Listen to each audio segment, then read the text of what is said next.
আসসালামু আলাইকুম রহমতুল্লাহি ওবারাকাতুহু। আওয়ামী লীগের পাল্টা অভ্যুত্থান ঘটানোর মতো সক্ষমতা কতটুকু রয়েছে? আজকে ৩ আগস্ট, এই দিনে আওয়ামী লীগ পতনের আন্দোলনে এক দফা দাবি করা হয়েছিল এবং সেই এক দফা দাবির এগেনিস্টে আন্দোলন শুরু হয়েছিল। তো কথায় আছে, আপনি যেখানে হারবেন সেখান থেকেই জিতার চেষ্টা করবেন, তাহলে জিতার সম্ভাবনা বেশি থাকে।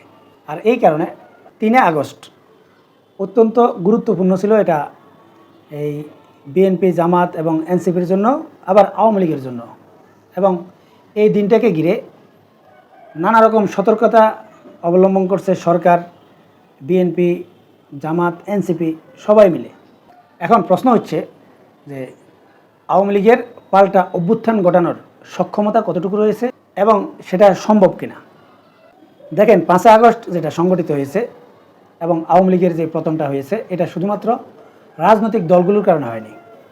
এখানে বিভিন্ন সমীকরণ কাজ করেছে। আন্তর্জাতিক সাপোর্ট এবং আন্তর্জাতিকভাবে সেনাবাহিনীর উপর চাপ, এমনকি সাধারণ মানুষের একটা সমর্থন, মানে সাধারণ মানুষ সেই আন্দোলনটাকে সমর্থন করেছিল এবং সাধারণ মানুষ রাস্তায় নেমে এসেছিল। শুধুমাত্র রাজনৈতিক দলের নেতাকর্মীরা রাস্তায় নেমে এই আন্দোলন সফল করেছে, এটা যদি কেউ মনে করে তাহলে সে সাধারণ মানুষের সাথে বিশ্বাসঘাতকতা করবে। তো মূল কথাটা হচ্ছে, যদি আওয়ামী লীগ পাল্টা অভ্যুত্থান ঘটাতে হয় তাহলে সেই আন্দোলনে অবশ্যই সাধারণ মানুষের সমর্থন এবং সাধারণ মানুষের উপস্থিতিও দরকার এবং আন্তর্জাতিক বিভিন্ন রকমের সহযোগিতাও দরকার। তো সবগুলো মিলিয়ে আন্তর্জাতিক যেই সহযোগিতা আওয়ামী লীগ পাওয়ার কথা, সেটা কতটুকু তারা পাবে বা সেই জায়গায় কতটা কাজ করতে পেরেছে সেটা আওয়ামী লীগ ভালো জানে। কিন্তু বাংলাদেশের রাজনীতিতে ভারতের যথেষ্ট প্রভাব রয়েছে। বলতে পারেন আওয়ামী লীগকে ভারত অবশ্যই সহযোগিতা করবে, যে কোনো মাধ্যমে, যে কোনো কৌশলে। আর এই জায়গায় অবশ্যই আওয়ামী লীগের জন্য অনেকটা প্লাস পয়েন্ট। কিন্তু বাইরের দেশ বা আন্তর্জাতিক শক্তিগুলো যতটাই সহযোগিতা করুক, সাধারণ মানুষের সমর্থন এবং সাধারণ মানুষের উপস্থিতি যদি আন্দোলনে ঘটাতে না পারে, তাহলে কোনো অভ্যুত্থান ঘটানো সম্ভব না। কিন্তু বর্তমান এই বাস্তবতায় আওয়ামী লীগ সাধারণ মানুষকে রাস্তায় নামাতে পারবে বলে আমার মনে হয় না। এমনকি শুধু বাংলাদেশে আওয়ামী লীগের যে অঙ্গ সংগঠনগুলো রয়েছে, এইসব নেতাদেরকে যদি রাস্তায় নামাতে পারে, তাও 1 কোটির বেশি মানুষ হওয়ার কথা। কিন্তু আওয়ামী লীগ এই অঙ্গ সংগঠনের এই নেতাদেরকেও, অন্তত 1/3 অংশ মানুষকেও যদি নামাতে পারে, তাহলেও আন্দোলন সফল হওয়ার সম্ভাবনা ছিল। কিন্তু আমার মনে হয় সেটা করতেও আওয়ামী লীগ এখন পর্যন্ত ব্যর্থ। এখন অনেকেই প্রশ্ন করতে পারেন, তাহলে কি আওয়ামী লীগ আন্দোলনে সফল হতে পারবে না? বাস্তবিক অর্থে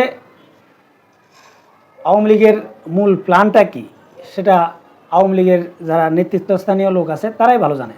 এবং যে কোনো আন্দোলন সফল করতে অবশ্যই রাজনৈতিক দলগুলোর আলাদা আলাদা কৌশল থাকবে এবং সেই কৌশলগুলো শুধুমাত্র তারাই জানবে। এবং রাজনীতিতে যা কিছু সামনে দেখা যায়, এটা কিন্তু সব কিছু সঠিক থাকে না, পিছনের গল্প কিন্তু ভিন্ন থাকে। যেমন আমি যেটা মনে করি যে আওয়ামী লীগের যারা নেতা রয়েছে বা যারা কর্মী রয়েছে, তারাও এটা বিশ্বাস করছে না যে আওয়ামী লীগ পাল্টা অভ্যুত্থান ঘটিয়ে আবার ক্ষমতা দখল করতে পারবে। কিন্তু আওয়ামী লীগ তাহলে কী কী পরিকল্পনাগুলো করতে পারে? আমার কাছে যেটা ধারণা, সেটা হচ্ছে আওয়ামী লীগ বর্তমানে যে অবস্থায় আছে, এই অবস্থায় আওয়ামী লীগের জন্য সবচাইতে বড় চ্যালেঞ্জ হচ্ছে তারা স্বাভাবিক রাজনীতিতে ফিরে আসা।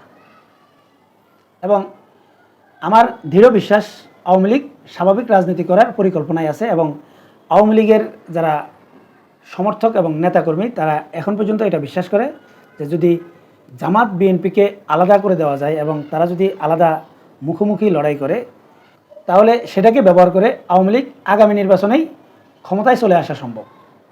মানে হচ্ছে আওয়ামী লীগের যে ভোট ব্যাংকটা রয়েছে, এটা আসলেই শক্তিশালী ভোট ব্যাংক। আপনি যেভাবে বিশ্লেষণ করেন, বা তাদের জনসমর্থন যতটাই কমুক, কিন্তু যেই জনসমর্থন আছে, এটা দিয়ে তারা ভালো কিছু করার সক্ষমতা তারা রাখে বলে আমিও মনে করি। কিন্তু প্রশ্ন হচ্ছে যে আওয়ামী লীগ নির্বাচন করলেও তারা স্বাভাবিক নির্বাচন করতে পারবে কিনা, মানে নির্বাচনটা যদি সুষ্ঠু হয় তারপরেও তাদের নেতাকর্মীরা স্বাচ্ছন্দ্যে এই দলের পক্ষে কাজ করতে পারবে কিনা বা তাদের যোগ্য প্রার্থী তারা দিতে পারবে কিনা, এই জাতীয় নানা রকম প্রশ্ন থাকে। তাই আমি মনে করি আওয়ামী লীগের জন্য আগামীতে বড় চ্যালেঞ্জ হচ্ছে যে তারা রাজনীতি করতে পারা এবং তাদের নিবন্ধন ফিরে পাওয়া, এমনকি তারা স্বাভাবিক রাজনীতি করতে পারা। তো আমি যেটা মনে করি যে আওয়ামী লীগ অবশ্যই এখন সেই পরিকল্পনায় হাঁটবে না যে তারা এই অভ্যুত্থান ঘটিয়ে ক্ষমতা দখল করবে।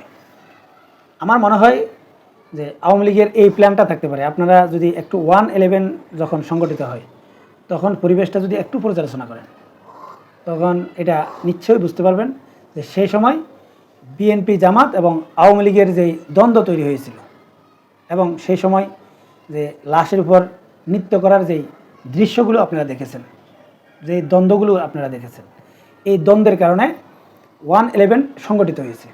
এখন 1/11 সংগঠিত হওয়ার জন্য শুধুমাত্র বিএনপি জামাত এবং আওয়ামী লীগ দায়ী সেটা না, একটা তৃতীয় একটা শক্তি কিন্তু অপেক্ষায় থাকে বা সুযোগের অপেক্ষায় থাকে যে এই জাতীয় পরিস্থিতি তৈরি হলে তারা ক্ষমতা দখল করতে পারবে। মানে ক্ষমতার লোভ, মারাত্মক লোভ। এই ক্ষমতার জন্য ভাই ভাইকে খুন করেছে।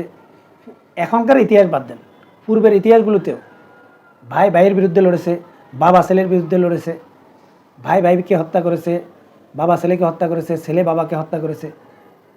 খুব নিকটজনরা নানা রকম অপকর্ম করেছে, বিশ্বাসঘাতকতা করেছে।